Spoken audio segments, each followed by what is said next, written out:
आज मी तुम्हाला मोदकाच्या सारणाचे 3 विविध प्रकार दाखवणार आहे। उकडीचे मोदक आणि रेग्युलर सारणाची रेसिपी सुद्धा तुम्ही माझ्या YouTube चॅनलवर पाहू शकता। व्हिडिओ पाहण्याआधी आमच्या चॅनलला सबस्क्राइब करायला विसरू नका। रेसिपी आवडली तर लाईक करा, बेल आयकॉनवर क्लिक करा जेणेकरून आमच्या नवीन व्हिडिओची नोटिफिकेशन तुम्हाला लगेचच मिळेल। चला तर मग सुरू करूया।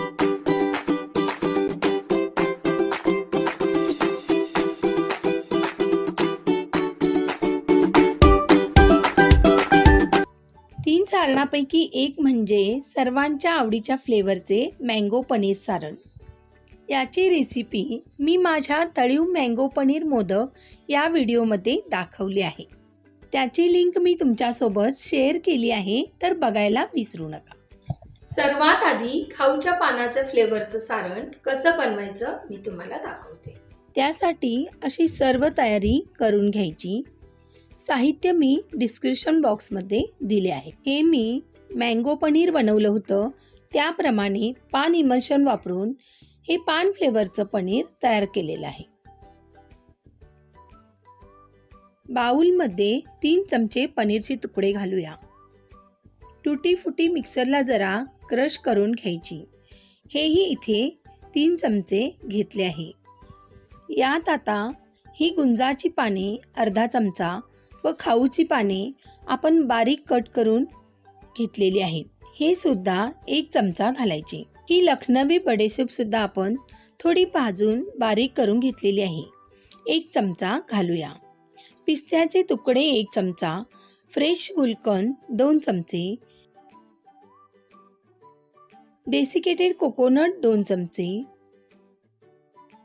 व हे आहे मिंट। हे अगदी थोडंसं म्हणजे 2 ते 3 तुकडेच घालायचे, ते आपोआपच यात विरघळून जाते। ही सुगंधी चटणी इथे पाव चमचा घालायची। 2 थेंब पान फ्लेवर इमल्शन व 2 चमचे रेग्युलर सारण घालूया।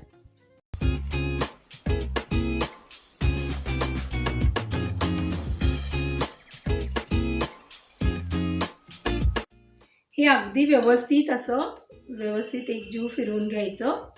आपल्या खाऊच्या पानासारखा ह्याला मस्त फ्लेवर आलेला आहे। असं वाटते की खाऊचं पानच आपण खात आहोत, असं तुम्हाला तो मोदक केल्यावर वाटणार।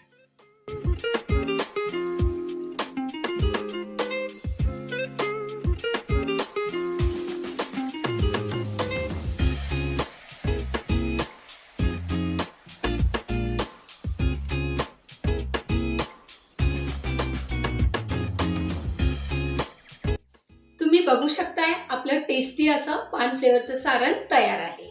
आता आपण तिसरं स्ट्रॉबेरी फ्लेवरचं सारण बनवूया। याचीही तुम्ही पूर्वतयारी करून घ्या। साहित्य डिस्क्रिप्शन बॉक्समध्ये दिलेले आहे, चेक करा।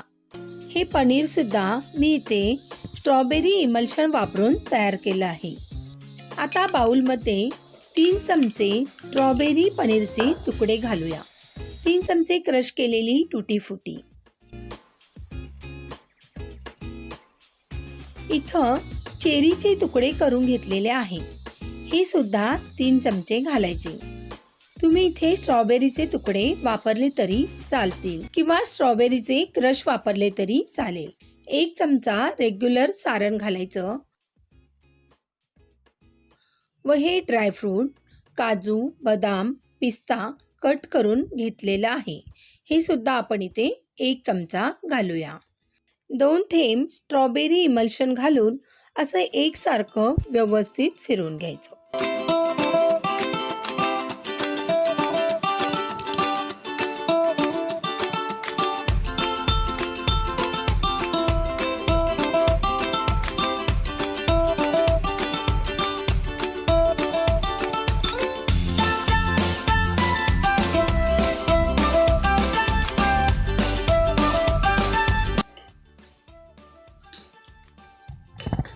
आता आपलं हे स्वीट अँड टेस्टी स्ट्रॉबेरी फ्लेवरचं सारण तयार आहे। आपले हे 3ही वेगवेगळ्या फ्लेवरचे युनिक सारण तयार आहे। तर या गणेशोत्सवाला तुम्ही इनोव्हेटिव्ह असे सारण वापरून बाप्पाच्या आवडीचे असे वेगवेगळे मोदक बनवू शकताय। या इनोव्हेटिव्ह सारणाबरोबरच इनोव्हेटिव्ह मोदकाची रेसिपी सुद्धा मी लवकरच तुमच्यासोबत शेअर करणार आहे, तर बघायला विसरू नका।